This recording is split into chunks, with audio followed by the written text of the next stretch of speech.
Welcome to Fast Frontiers. I am your host, Tim Schigel, managing partner of Refinery Ventures.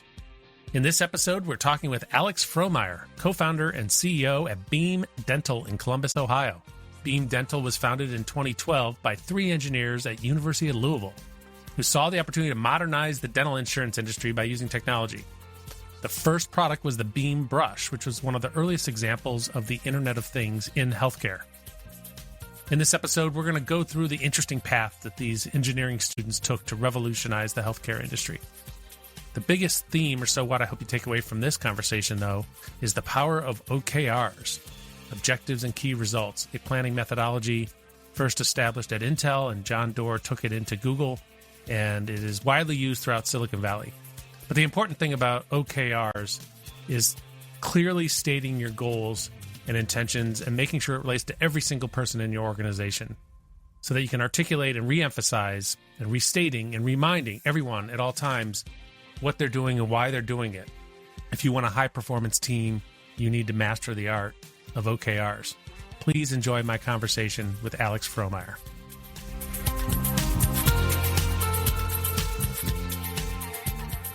Welcome, Alex Frommeyer, to Fast Frontiers. Hey, this is Tim, awesome. Great. Thanks for having me on. Great to be here. I'd love to start at the start, the origin story. We were just talking about Kentucky, and so you grew up in Kentucky and went to University of Louisville with a master's in engineering. And that is a great school, by the way. I mean, I went down there and toured very early into like 3D manufacturing and things like that. Just unbelievable. So, yeah. Tell me a little bit about what, how that start in engineering got you into this track of entrepreneurship. Yeah, Louisville was great to me and my co-founders. Both of my co-founders, Alex Curry and Dan Dykes, we all met at the University of Louisville in their engineering program, which is called the Speed School of Engineering.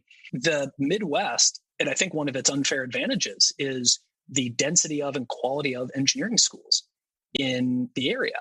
And I didn't really put together how unique that was because, of course, there are also some phenomenal coastal engineering programs, MIT, Stanford, et cetera. But just within a couple 100-mile radius, the schools that I looked at to go to for my engineering education included the University of Cincinnati, great engineering program, Purdue, one of the best, Rose-Hulman, one of the best, Louisville, Ohio State. There are some just phenomenal engineering programs to get that kind of grounding in problem solving, learning how to learn, working your way methodically through problems and using math and science as the foundation. Louisville was really attractive to me because I wanted to be, of course, like as far away as possible from my parents. It's pretty typical for an 18-year-old, I think, but in an urban environment. And the University of Louisville's in pretty close to downtown Louisville and is just in the midst of these phenomenal neighborhoods, and a program that would allow me exposure to the outside world. And this is really what I think kind of accidentally kicked off all of Beam's co-founders' interest in entrepreneurship. It was a co-op program. It's baked into the fabric of the engineering school. Just like Cincinnati. Cincinnati has the same thing. And now it's in a very high quality version of it as well. And so in both schools, you do 3 semesters of work in the field, and you get paid real money to work at a real company doing a real job, a real engineering job. And I ended up working in the construction industry for a general contractor. One worked for an oil refinery and one worked in medical devices. And so even though we had very disparate industries that we were working for, we came back from our first semester, kind of with all this shiny new experience. I think having the exact opposite reaction that our instructors in the program hoped we would have. I think what we were supposed to conclude is, oh, this is amazing. This is where I want to work. This is the job I want to get out of school.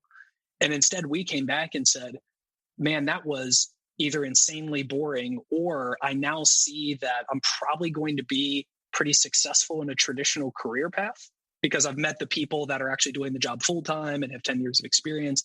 And so now I'm wondering if I should actually do this or if I should do something much different, and much different would be more risk. Yeah. And it's not an insult at all, actually. I mean, like, take, for example, one of our co-founders, Dan, he worked at the Marathon Oil Refinery down in Catlettsburg, Kentucky. It is a wonderful community. They're the largest employer by a mile in that world. It's some of the most beautiful land anywhere in the world, I think, right in the kind of Appalachian foothills along the Ohio River.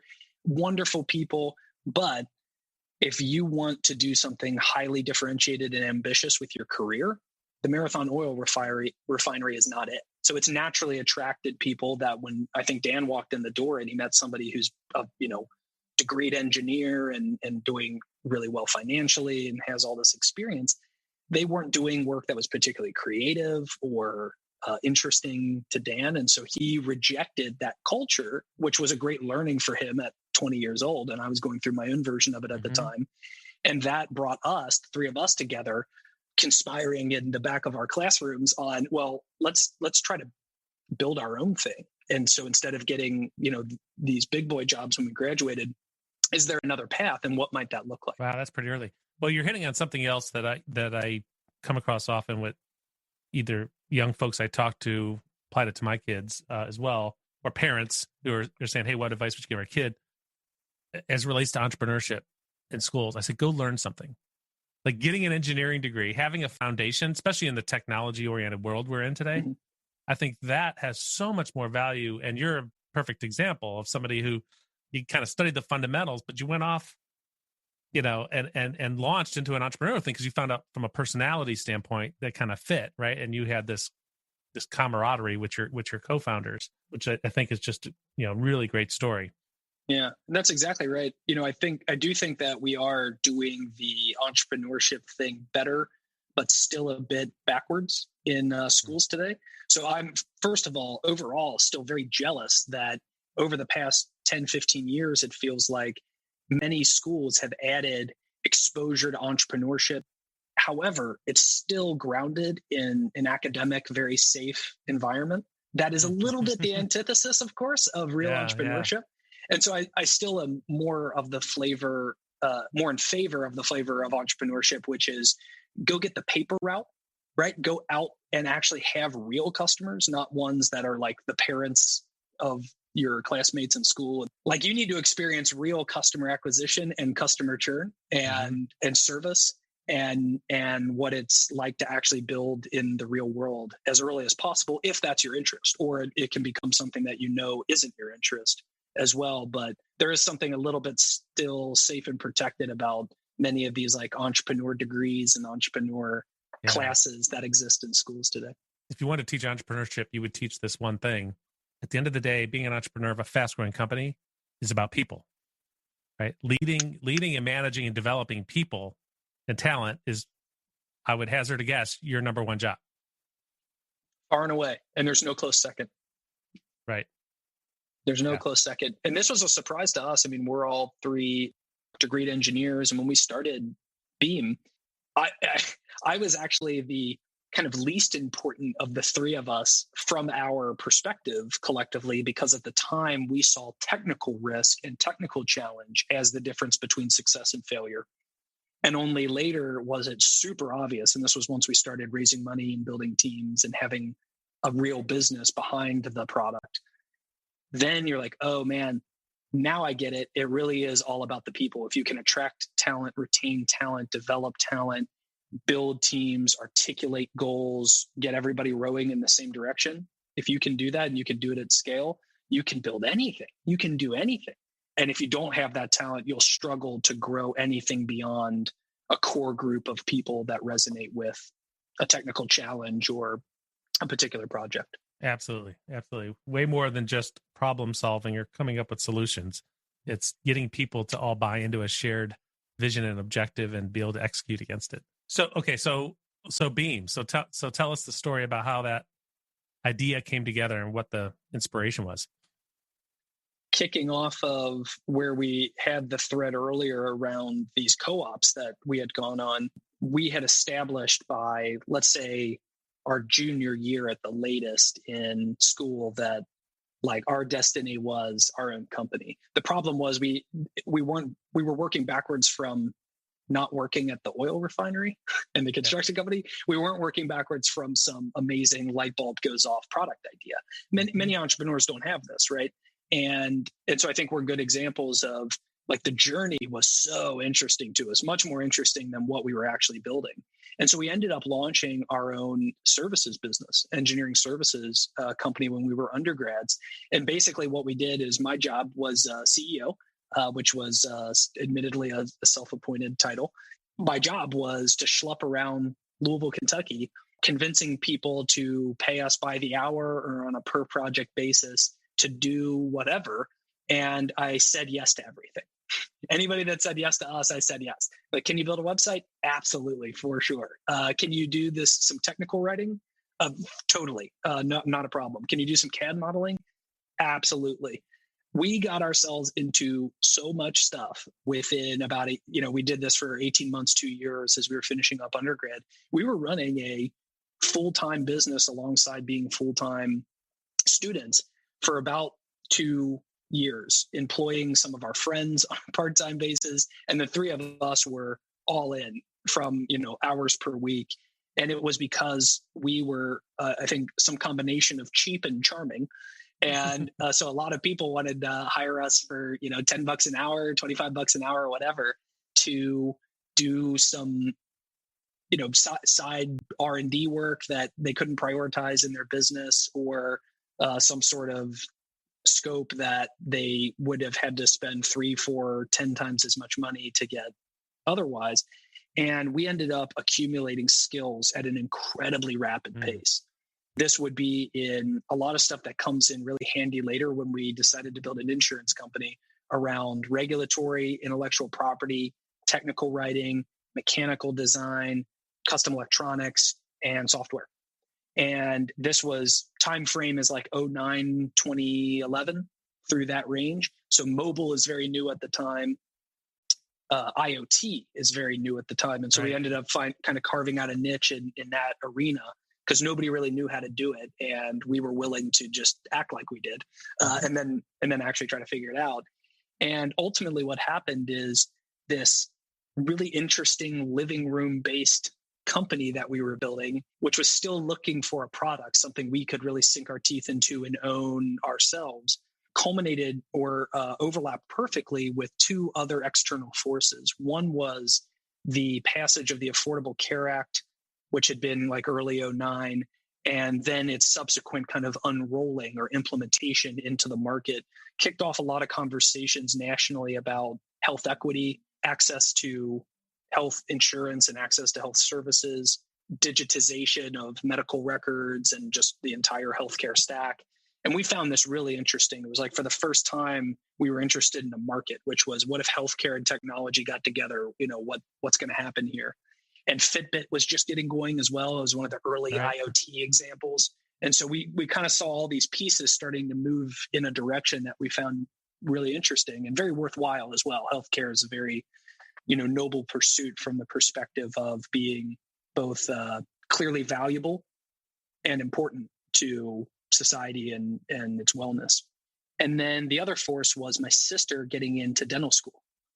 So she's a couple years ahead of me, graduated, went into dental school, met and married another dentist from her class who comes from a family of dentists. I think all three of his brothers and his dad are all dentists. And one of the other co-founders, his mom actually is a dental hygienist and had been her whole career. So all of a sudden we had these dental forces floating around, this healthcare tech thing that we were really interested in. And we were already running this business, accumulating all these skills. And so it was not obvious at all at the time, but of course now it looks super obvious that we just started, just put all that in the cauldron, mix it up a little bit, and out pops a digital first dental insurance company. That process really took probably a full 2 years as it kind of baked and marinated in our brains, and then became the beginning of Beam. Okay, that was one of the questions I want to ask you. Was the insurance component of the business part of the original vision, or was it an IoT device? Yeah, both is kind of the answer. Sounds like, yeah. Yeah, so we were always, and I think this is one of the things that certainly I advise early stage entrepreneurs on today, and I think it's one of the things we got really right in the early days, unbeknownst to us. I think we accidentally got it right. We were working backwards from an outcome, from a belief about how a market should work and be shaped. And so the true north of the business from day one to still today is modernizing dental care and coverage. That's how we articulated internally and externally at Beam. And at the time, we would have said it differently, but it was always about access to dental care. There's 100 million people now, thankfully less, but still tens and tens of millions of people that don't have dental insurance today. And so they don't have affordable access to dental services when they need them or want them. And that was the true north of the business. How we went about solving that problem has changed a lot and transformed and pivoted and all these things. But when we started, it started around the hardware, which was the first connected toothbrush. The idea was, what if we could actually get data about daily dental hygiene routines and habits, and then bring that data back to your clinician, aka the dentist. And if you could bring that back to an insurance company, they would give you credit for it. That was the big idea. So there was always connectivity to insurance. We didn't imagine building the insurance company ourselves day one.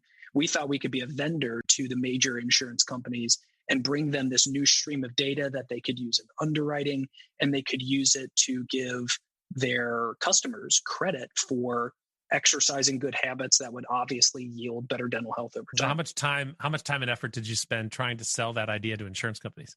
Too much. And so that was the thing, right? Was we thought of ourselves as technologists and thought, and had that, build it and they will come attitude, because we didn't know any better. This was us in the very early stages of learning. I see that so many times when people come up with a solution, and a good solution to something, a technical solution to something, and they try to sell it to the incumbents, right? The current stack, right? They assume they can't build the whole stack. They have to go enable it. And they find that there's really not a whole lot of reason to catalyze the incumbent to do something like that, right?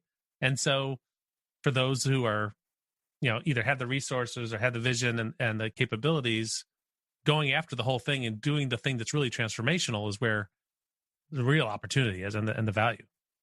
And that's exactly the view that we came to. And so as we, faced denial after denial in insurance companies that we were trying to sell a solution to, I think we realized that two things needed to happen. One is we needed to find a venture capital firm to partner with to give us the capital to be able to look further downfield than 3 weeks and, where's lunch going to come from, right? Sure.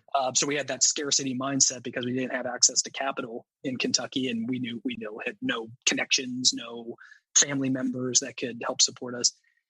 And then the second thing we realized is we needed to start thinking way bigger about this thing. And that really formed the idea that instead of being a vendor to the insurance companies, what if we built a dental insurance company from the ground up on a digital first chassis and made improvements to not just underwriting data and this application of IoT inside the dental industry, but what if we could also build a better way for employers to design dental benefits for their employees, and a better customer service approach, and a better service and experience approach, and unique uses of data to better understand risk and the actuarial component of the insurance product. And then we subsequently started learning and kind of banging through each of those modules, culminating in Beam in 2016, launching our first policies in the state of California that for the first time had a user journey or a customer journey that was inherently digitally native, which is something we're now seeing playing out very successfully across pretty much every line of insurance. So, I'll get into that in terms of preventative care and outcomes here in a second. But just to summarize for folks, so you just closed your $80 million Series E round with Mercado Partners, right, in March. So total raise to date is 160, I think. 160. Wow. Yeah. And your first round was Drive. Drive led that first round, right, back in 2013. That's right. And what kind of impact did that make at the time? And was this vision that you're describing, was that part of your pitch at that time? Yeah, actually, funny enough, so Drive Capital themselves, based in Columbus, we were in Louisville at the time, and Drive was pretty much brand new. They were maybe 9 months into their first fund, and so we had heard this rumor that some people from Sequoia Capital had moved to Columbus, Ohio. What? And were investing in the Midwest. And so we had kind of heard that this was happening, but we didn't, of course, know anyone there and didn't really have a reason to meet them. This was where the Kentucky Derby came and saved my business. So the handful of business leaders in Louisville every year, of course, it is one of the world's great events is the Kentucky Derby. And it's a great excuse to bring people into town that otherwise wouldn't. And so some business leaders in Kentucky had invited a couple of Drive Capital's partners to the Derby. And we found out about this through a couple of my seed investors and arranged for me to get a invite to a brunch event before the Derby where we knew they were going to be there. And so I did an elevator pitch with, mimosa in hand at some guy's house before the Kentucky Derby, and everybody's all dressed up, and it's not a business atmosphere, right? It's a very festive one. And that pitch, which was literally probably an elevator's ride long, because that wasn't the main topic of the meeting. That turned into an invite to come up to Columbus and kind of deliver the full pitch to the full partnership at Drive. And in that pitch, I had been trying to raise money unsuccessfully throughout the Midwest and where we could get our claws into funds that did exist at the time. I had two decks. One was, we're going to continue to do IoT stuff in dental, which, keep in mind, was not working. So this was kind of like not my preferred pitch to give, but it was the one that made sense. You could kind of pull a string through what our company was and what I was suggesting that it would be in the future. The other deck was one that I almost never took out in the meeting because it almost instantly shut down the conversation. It was, we want to build an insurance company. And so every meeting I'd walk into, I had to kind of choose which deck to pull up on the screen. And I almost always took the IoT deck because my experience with pulling out the insurance company deck was, sorry, we don't know anything about insurance. And by the way, that's not a venture investable business model. Sorry. Hopefully you can find the capital you're seeking elsewhere. IoT at the time, this is 2014, IoT at the time was actually pretty hot. It was emerging as a real class of startup. And so it would at least get, traction at a high level. For whatever reason, I chose to pull out the insurance deck when I showed up at Drive Capital. And I think we made it to the second slide, which was, something along the lines of, Beam is a digital first dental insurance company. And which of course we weren't. We wanted to be a digital first dental insurance company. Chris Olson, who's sat on Beam's board ever since and ended up leading the investment, he goes, whoa. What did you just say?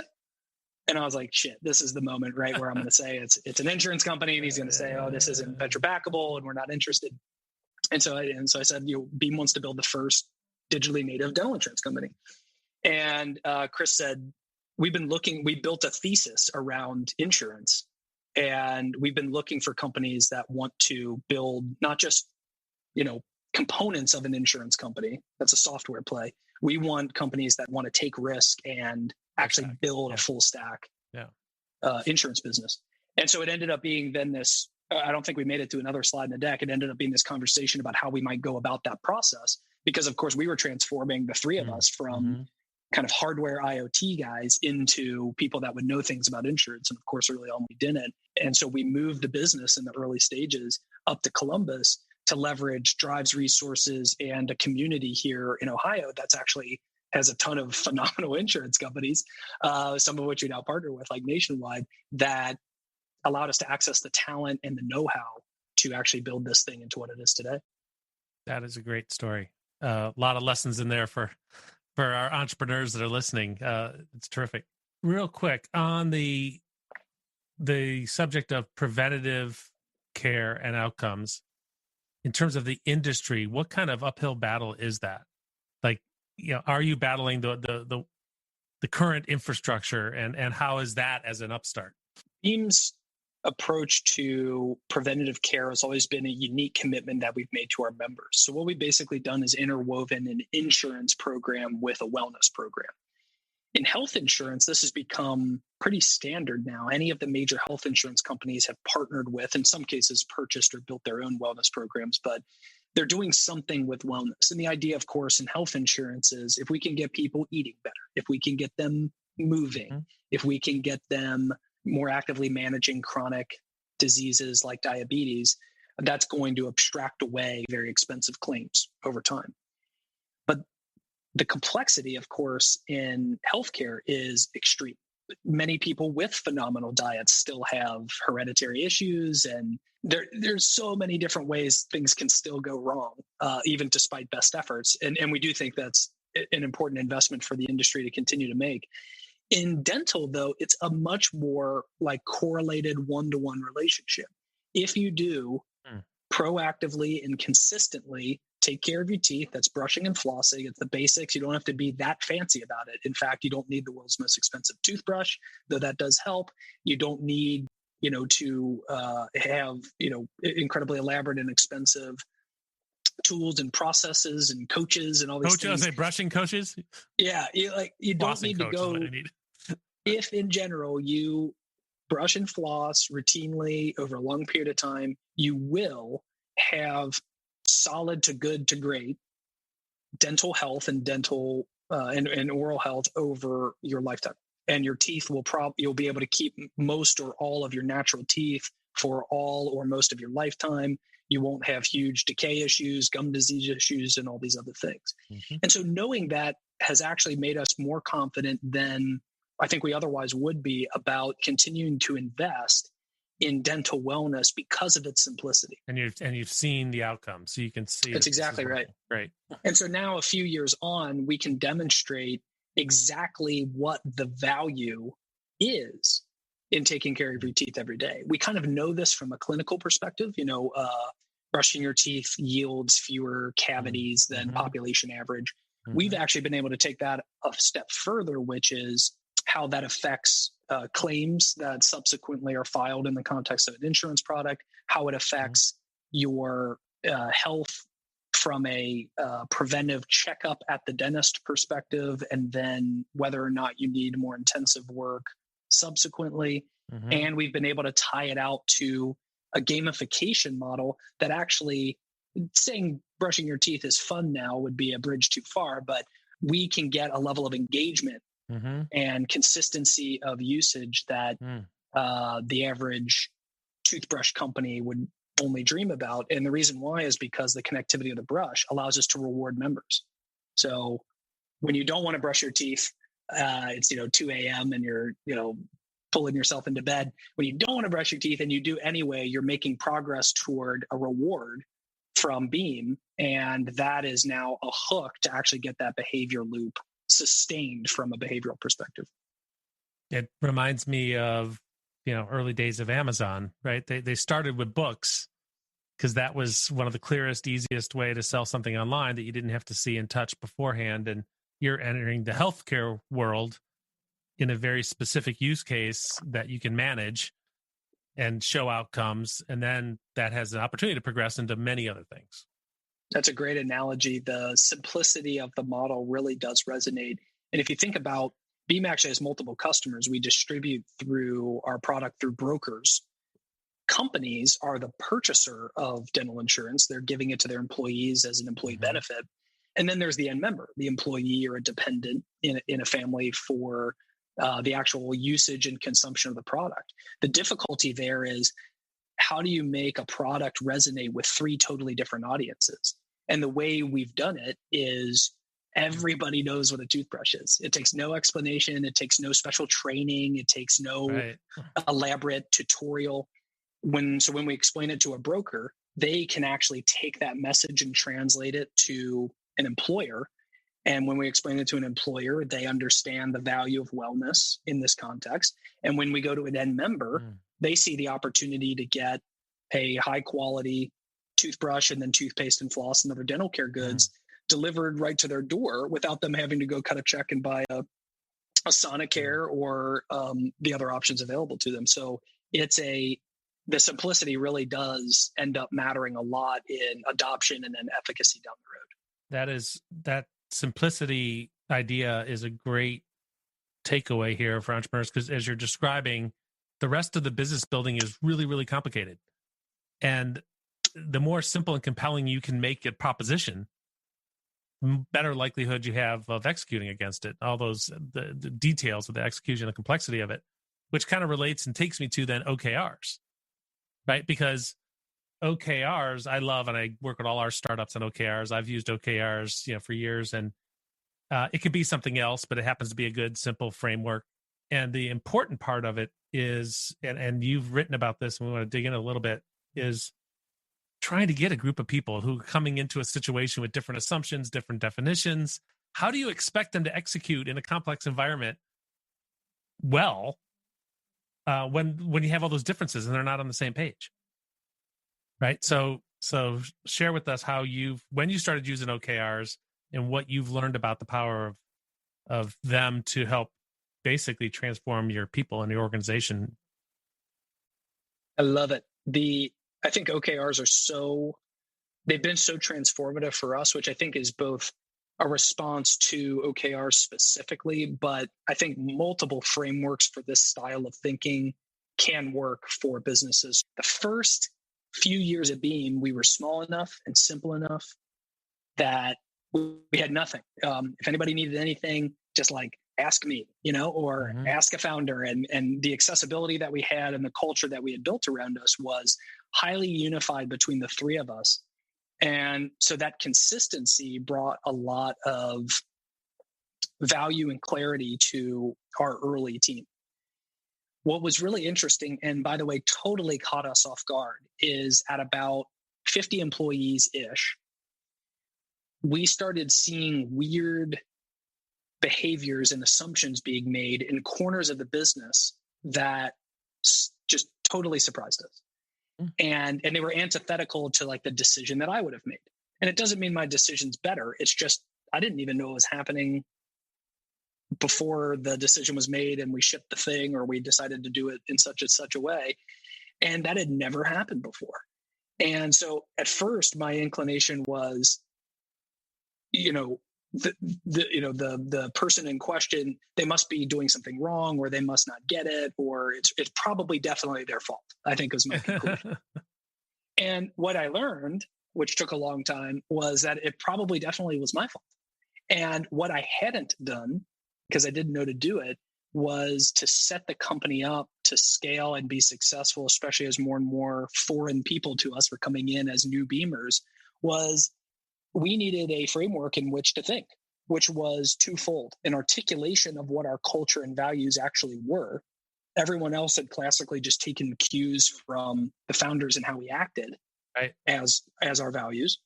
But we needed to actually articulate them to the business and then emphasize them and then abide by them. And then second is we needed a decision-making framework to understand what the priorities of the company are and in what order and where we wanted to allocate resources, and those all important questions when you're growing a business, which is, what is the definition of good enough?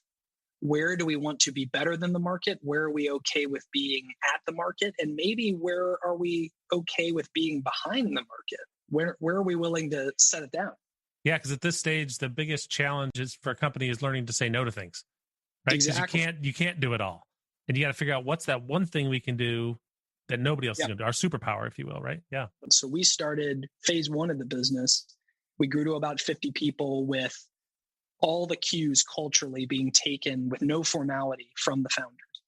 Phase two of the business was probably a 3-year stretch up and through 18 or 24 months ago, where more people were coming into the business and we were starting to put framework into place and articulating a culture, but still strategy lived in this little pocket of the business. And then this new person is being trained a little bit differently than this new person in this other department. And everything's uneven, everything's growing at a different rate. And we're trying to figure out just those questions around what is going poorly in the business that we need to fix, and what is going poorly in the business that we actually strategically need to not fix.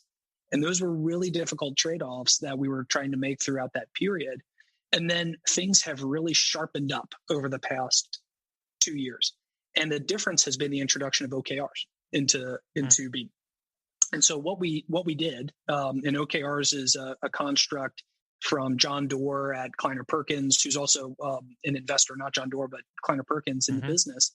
And as they came into the business and as we started really seeing the shortcomings of how ineffective our articulation of culture and goal setting was at the time, we discovered OKRs and instituted our first rev of objectives. And the value instantly of OKRs is it allows any company, any person, any department to say, what is my objective? That's the O. And then how am I going to get there? Those are the KRs. And the KRs are ideally very measurable, and they can be moved around as you learn more about the business and as time unfolds. So you can replace the KRs whenever you want, as long as you're still headed toward the objectives. So you want the objectives to be immovable and the KRs highly flexible and measurable along the way. And we got it kind of right. I would say like 50% there in our first year, setting solid objectives and messing up a lot of the KRs that weren't as measurable as we wanted, or we didn't have the telemetry into the business to really be able to tell the difference between good and okay. And then I think our biggest insight over the past year has been the density and velocity of communication. And what I mean by that is, I thought once we shipped OKRs and then we put them down on a piece of paper, like, my job is done here. We killed it. Great job, guys. We have OKRs now. But what I learned is it takes every single day, every time I'm in front of the business, little pockets of the business, even a one-on-one, all the way up to an all-hands meeting, of articulating and re-emphasizing and restating and reminding everyone all the time in many different ways, for our visual learners, for our touchy-feely learners, for all these different types of personalities in the business. It takes tons of repetition of what our objectives are, what we care about, a reaffirmation of our progress toward those goals, the measurable progress that we're making, and then the watch outs along the way that really bring everybody together. And I think this is true probably for the first time in our business's history. As we sit here today, I think I can pick a random beamer on our team and say, what are our cultural values? And they can spit them back at me. And I can say, what are our 3 core company objectives this year? And they can articulate them to me. And in what order of priority do we care about these? And they could tell me what order of priority they are. And that's an exercise I literally run. We do an all hands meeting every month, and I pick a random person on the team, which is kind of like a pretty high intensity. And in front of 250 other people, that person is going to be asked those questions and can articulate that answer. And that's so much harder than I ever thought it would be to get to that point in the business's ability to understand itself all the way through the organization. That's amazing. That's such an important story for people to understand, entrepreneurs to understand, that to get 200 people, to get 50 people to kind of go the same direction without this, it just seems impossible. And the flip side is, my experience similar to yours, once you have people on the same page, it's almost like there's nothing they can't do, right? You're transparent about the metrics. You know what you're trying to do. You've got the resources. Now you do it, right? And exactly. You can win all day long as you're doing this, but it takes that concentrated effort to make sure that you've worked those things out and people know what they're doing and why they're doing it, why it's important. Humans' natural inclination is, when they have information, is to hold on to it and to use it selfishly, right?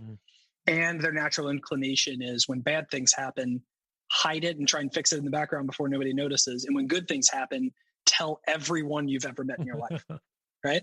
Right. And making a culture safe for people to actually bring the bad news into the room first and loudest, and ask for help and collaboration on a solution, and to raise their hand and admit fault and mistakes were made along the way, and then to teach the business what you learned, so we don't make that mistake again, but of course a new one will come along, that's where we're at as a business right now. I think some folks in tech, like Netflix in particular, Spotify and others, have built really, really intentional cultures around that exact concept, where feedback can be shared in an honest and open manner, where mistakes are celebrated because it means the business is learning what not to do in the future or how to do things differently.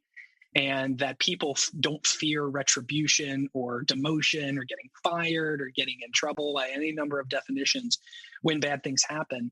And I think the founders at Beam, and I think founders probably in general, are so used to making mistakes and hearing no and things going wrong. I thought everybody kind of was comfortable with kind of living in that like constantly failing, oh no, imposter syndrome stuff. And it really is, I've been shocked at how much kind of training and emphasis it's taken for us to take folks that have come from established legacy industry businesses, which of course most Midwestern startups are hiring from big companies in the area. So I'm sure everyone has this challenge. It's like shocking culturally when we're like, no, for real, like you screwed that up, right? And it's like totally cool because you're just going to tell us that you did, and then you're going to say, right, yeah, but it's cool, right? Like nothing happens at the end to you. It's not like a preamble to you being fired.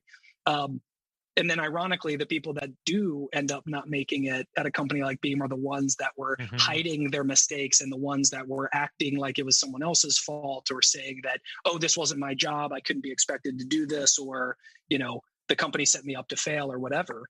It's the people that are the most vulnerable, the most honest, that are the ones that flourish and that we lean into and help coach through their blind spots, et cetera. And that is such a inverted way of thinking relative to most people's entire careers when they come to Beam.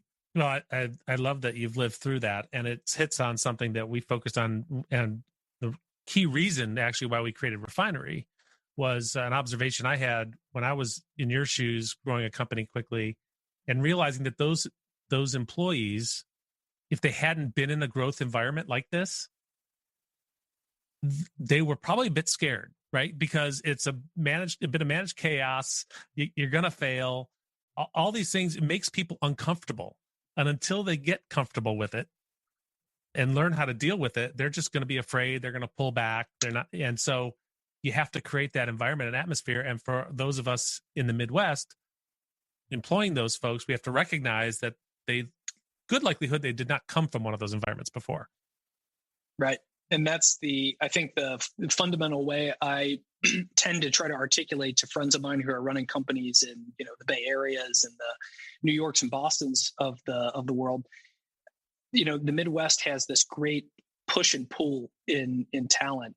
The huge advantage is that people are extremely loyal, incredibly high energy, very, they have that win mentality, which I think comes from just like the kind of industrial grit backgrounds that many of our families, including mine, have, agriculture, manufacturing. It's, the getting to a good harvest is success. Like nothing else matters. So everybody's very focused on it, and like achieving the goal is very focused and kind of that industrial mindset. So you get this incredible loyalty and focus on winning from people. And the disadvantage is just the lack of experience going through fast growth in particular, or a culture that rewards vulnerability and where mistakes can be celebrated and isn't just a, exit out this door, please style approach from leadership. And so it's a much more egalitarian approach. And it really is shocking to people. But if you can square the circle in the Midwest, and you can accent that loyalty and willingness to kind of humbly learn with that culture shock, because they might have worked at a big bank or a big healthcare business or something previously, then I think the Midwest can be the single best place, maybe in the world, certainly in the US, to build and scale a business. So that the intentionality of that culture building can really turn into a massive superpower over time. Love it. Love it. Bro, this has been incredible. I really, really enjoyed it. Thank you so much for your time. I have no doubt that Beam Dental is going to be a massive success, given the groundwork that you've laid and the lessons that you've learned and that you've shared with everybody here today. So thank you very much. Well, it's much appreciated. Thanks for having me on. And thanks for what you're doing to help, tell these stories and highlight all the great stuff happening in this region of the country. It's a really exciting time to be here and be doing the work that we're doing. Thanks. Thank you for listening to our third season of Fast Frontiers. We appreciate our listeners for your continued support through your emails, reviews, and sharing it with friends and colleagues. It reinforces for us why we put out Fast Frontiers. We continue to have an amazing time connecting with new and old friends to bring you great conversations about accelerating innovation in unexpected places. We are taking a pause over the summer months, and we'll be back with Season 4 in the fall. Thank you again. We will see you back here soon. The Fast Frontiers podcast is brought to you by Refinery Ventures. Our producer is Abby Fittis. Audio engineering by Astronomic Audio. Marketing, content, and social media support from Content Callout. And our podcast platform is Casted.